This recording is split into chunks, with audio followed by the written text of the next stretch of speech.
Well, hi everybody. It's another episode of Saints, and we're calling it Saints and Smoothies now. Saints and Smoothies. Everybody got mad that we got sodas last time, so we're gonna try smoothies and see if that's a healthier alternative.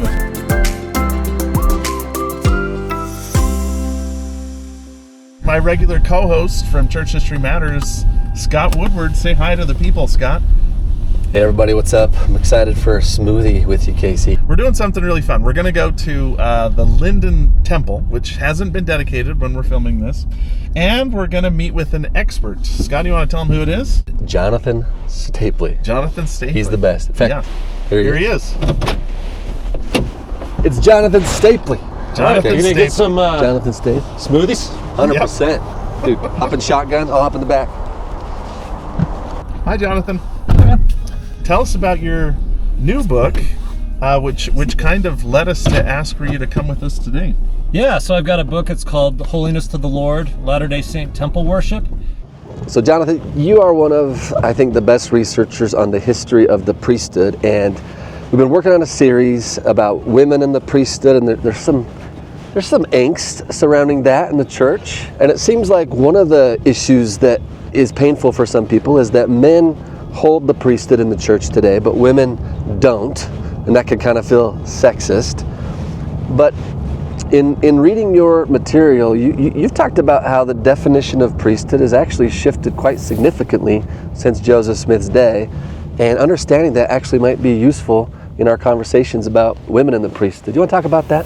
Yeah, I hope it is constructive, but what's important to acknowledge is that the words that we use, like priesthood and ordinance, those have meanings that have shifted over time. And the definitions that we accept today as normative, or that we write in the general handbook and repeat in Sunday school, aren't the definitions that Joseph Smith and the early Latter-day Saints used. Well, how did they talk about priesthood? When the church was organized, there weren't the priesthood quorums and orders and presidents that we have today. They just had deacons, teachers, priests, and elders. There was no Aaronic or Melchizedek priesthood yet in the church. And so when they talked about priesthood, they typically referred to the group of priests. Yeah.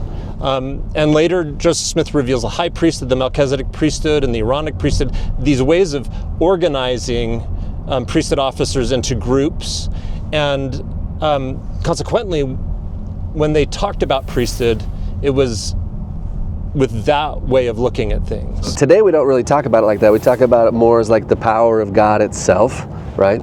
So talk to us about like how those two different views might have some bearing on how we talk about women in the priesthood. For sure. So it's important to acknowledge that for basically the entire 20th century and early 21st century, Latter-day Saints adopted a definition of priesthood that was really quite expansive, but also sort of abstract. So priesthood became the power and authority of God, the power that God used to create the universe. And during the 20th century, church leaders taught that it was the power that was exclusive to male priesthood officers in the church. And what time period are we talking about here that definition starts to dominate? So it's basically the first decade of the 20th century that becomes the kind of standard way of looking at things. Is there a reason for the shift? Is there a reason why that happened? It's really complicated. But yes, church leaders begin to read the Revelations in new ways. They're reading the Doctrine and Covenants and making sense of it in kind of new ways. At the same time, the older church leaders are dying. And they are, we all do this. We want to apply the scriptures to ourselves in our day. And they found ways of making the scriptures useful to them.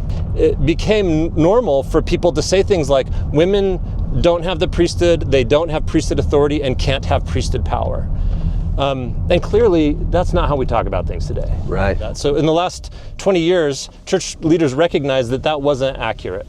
Yeah. And so they've expanded our view and introduced new ways of talking about women's relationship to priesthood, that they indeed can have priesthood authority and power. We're here. It's smoothie time. So smoothie time. You're talking about important stuff, but I've got something even more important, which is What do you want for your Choosing smoothie? Roxbury. Take a look at the menu and we'll be with you in just 1 moment. Oh, thank you. Thank you for choosing Roxbury. You can order whenever you're ready. All right, can I get a 32-ounce mango? Okay. Anything else for you today? Yes. Can I get a 16-ounce Passion Paradise? 16-ounce Passion Paradise. Okay. And Scott? A 16-ounce pineapple pleasure. 16-ounce Pineapple Pleasure. Okay. Puritans would have hated all of the names of these. Mango? Oh, like Passion Paradise. Oh, yeah. So priesthood, today we talk about it as this power that you hold. In Joseph Smith's day, it was this group that you belonged to, a group of priests. And that definition sort of changed somewhere along the way by kind of some creative readings of scripture. And modern church leaders have corrected that to some degree. It might be useful just to say that early definition was normal in the first decades of the church, but there have been other ways of looking at priesthood too during Joseph Smith's life and later. But walk us through. What were some of the other ways of looking at priesthood in Joseph Smith's life and later? So 1842, two things happen. We've got the organization of the Relief Society, and we have the introduction of the temple. Joseph Smith reveals that Emma needs to be ordained in 1830. And she is. Ordained to what? Well, the revelation doesn't give her office a name, Okay. but it is an office in the church. And it largely, completely lays dormant for over a decade. But would you say women's offices in the church dates back to that? Yeah, to before- the 1830. There are revelation? women's offices in the church before there are bishops, apostles, or 70s, or patriarchs. Interesting. Okay. Unfortunately, there's no documentation that we have that Pineapple Pleasure women, that Emma filled her office. and the Passion Paradise for you. Thank you. Have a good one. Thank you. So there's an office. It doesn't have a specific name. Yep. But we're talking about Section 25 of the Doctrine and Covenants, which uses the word ordain. Today we'd only use ordain with relationship to priesthood office, but back then it was a little bit more broad, right? Ordination for any ecclesiastical office. Okay. And again, at that time, they wouldn't have made a distinction yet because the Aaronic priesthood and Melchizedek priesthood as an organizational structure hadn't been revealed yet. Right. That's what, 1832 through 1835? Yeah, 1835, really. Yeah. Joseph spends a lot of time with the Relief Society and talks about the Relief Society in terms of priesthood. So the first thing is, he says, look, this presidency, the Relief Society presidency, will preside over this organization like the first presidency presides over the church, that were organized after kind of a pattern of priesthood. Yeah. Now, it's sort of ambiguous. Yeah. So, is it an appendage to the priesthood? Is it priesthood? I think there's less. Priesthood in the sense of a group, another group being created of priests. Exactly. But what's more explicit is he actually says with his mouth, I'm going to turn you guys into priests. Yeah, I'm going to make you a kingdom of priests. And then he even says, as in Paul's day and as in Enoch's day, implying that this isn't a new thing. Yeah, like this is a thing that has happened. So and we're doing wait. it. He's going to make the women into a group of priests. Yeah, like I'm going to turn you into a priest. Yeah. Turn you guys into priests. Oh. And he's talking about the temple. So this is just a few days before he reveals the endowment ceremony for the first time. And this is where people have gotten tripped up over the decades. Yeah. Joseph Smith introduces the temple ceremonies to a group of people. Yeah. First to men and then to women. They create what they called a quorum. They referred to it as a holy order, a quorum. They called themselves the priesthood. This group of men and women who worked in the temple. My wife joined the order of the priesthood. She became a priestess or a priest. That's what their journals say. Yeah. And when we started first looking at these sources in the 1980s and 90s, people were like, what? Yeah. A little surprising, given the way that we come to think of it. Because we say women don't hold the priesthood, Yeah. but that's not the paradigm back then. The paradigm is Are women part of the priesthood? belonging to a holy order of priests. The key to unlock this idea is that Joseph Smith taught that the work of the temple was to turn human beings into heavenly priests. So he saw in this vision of John of Patmos, the book of Revelation, the throne of God surrounded by a concourse of kings and priests wearing the white robes of the ancient temple priesthood. That's what our temple theology is all about, is trying to help men and women become part of that group. Yeah. The endowment ceremony and then the sealing ceremonies connect us into an interconnected network of priests. And women are priests as well. That whole created group, that sacred order is called the priesthood. Yeah. Now we don't use we don't use that terminology anymore. But that's so helpful to understanding the role that women play in the priesthood, right? Yeah. Wow. Okay, that's good. Whoa! Living on a prayer. We'll make it, I swear. Whoa! Living on a prayer. My wife is a feminist, and she had issues about women in the priesthood, but it was very helpful for her to go to the temple and see women performing ordinances for other women. That kind of had a light bulb go off in her head, where it automatically solved a lot of the questions she had, because, oh, well, all right, here's women performing ordinances with authority. That seems to solve some of the concerns that she had. Yeah, and we're not used to today saying these women function as temple priests. Right. That's not the language we typically use, Right. but it's still true. And what was the language they used in Joseph Smith's day? You said it was a holy order, The an priesthood. anointed quorum, Yeah. a priesthood group, Yeah, they would talk about it as the priesthood, the priesthood. or Is the the- holy priesthood. Would be those temple workers, Yeah, men and women. yep. In some places, they even use terms like the holy order. Yeah, the holy order, the quorum, the priesthood, the holy priesthood. Now, one thing people miss too, though, is that the temple, as we understand it, was not completed in Joseph Smith's day. So they're doing these ordinances in homes. They would hold prayer circles in homes. They would do, they would do sealings in private places. It's not really until after Joseph Smith's death that the temple is completed and they can start to do work in there. So, all right, guys, we're here. Over there is the Lindon, Utah Temple, which, like we mentioned, is yet to be dedicated. I thought maybe we could take a minute and walk around in the cold with our cold beverages. I'm gonna leave mine in the car. and continue our conversation. So let's hop out. Johnathan, connect this idea of priesthood as a group with the work for the dead that Joseph Smith launched in Nauvoo that we still do in temples today. Yeah, so, and I've heard you talk about this. So Joseph Smith talks about this connecting to our ancestors, the work of going to the temple for baptism, for endowments and sealings, and connecting the generations as a way of restoring the priesthood. Restoring the priesthood.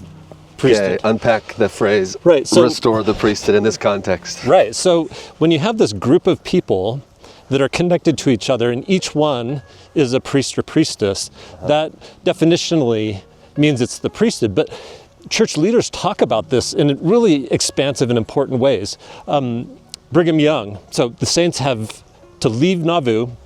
Yeah. He's done all this temple work, and he's sick, and he has this vision. Joseph Smith appears to him and shows him a vision of the whole of things. Shows him the spirits before the world was. And Brigham Young describes this as, like, I finally understood the way we need to be connected to each other so that the priesthood is connected into one great whole. He talks about, like, how we need to get our children sealed to us in the temple so that they can be heirs of the priesthood. Meaning that eternal holy order of sealed relationships. Exactly. So that's a little mind-bending for, I think, a lot of people, Johnathan, to think of the temple work for the dead is the work of restoring the priesthood or restoring the human family into a holy order, an eternal holy order called the priesthood. Right, so we don't have in heaven, at least according to the descriptions of Joseph Smith and other early church leaders, we don't have deacons or elders or bishops in heaven. We have kings and queens, priests and priestesses. Family. Yeah, yeah, exactly. But we send our missionaries to the temple before they go on missions. Right. And they go there to be endowed. And the reason that is because Jesus, when he was resurrected, told his disciples that they needed to tarry in Jerusalem until they were endowed with power from on high. And once that happened, they were to take the gospel to every nation, kindred, tongue, and people. So step 1, endowment. Step 2, go preach the gospel. Yeah, to be endowed with power. And we send our kids to the temple so that they can be endowed with power from on high the same way, so that they can take the gospel with power through the entire world.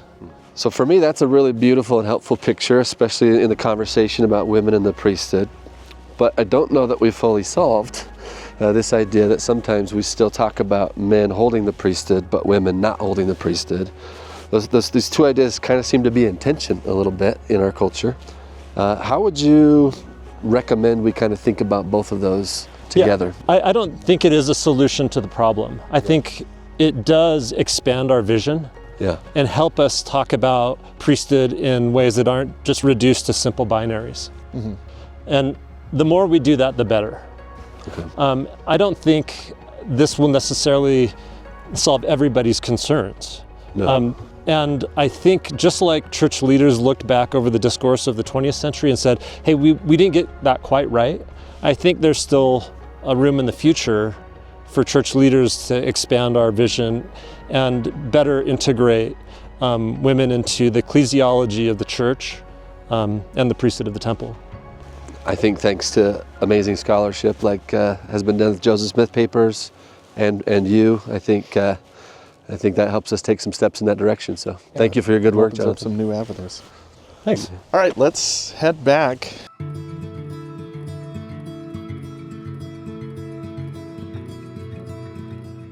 Earliest definition of priesthood I can think of in scripture, like Exodus chapter 40 is the first place where priesthood is actually used, at least in the King James translation, and it mentions explicitly the people working in the temple are the priesthood, the sons of Levi in that case. Yeah, the priests of the temple are the priesthood. That's the priesthood. Yep.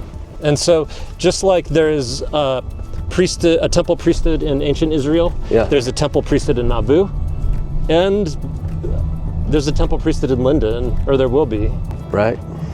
Men and women officiating in ordinances for the salvation of the human family.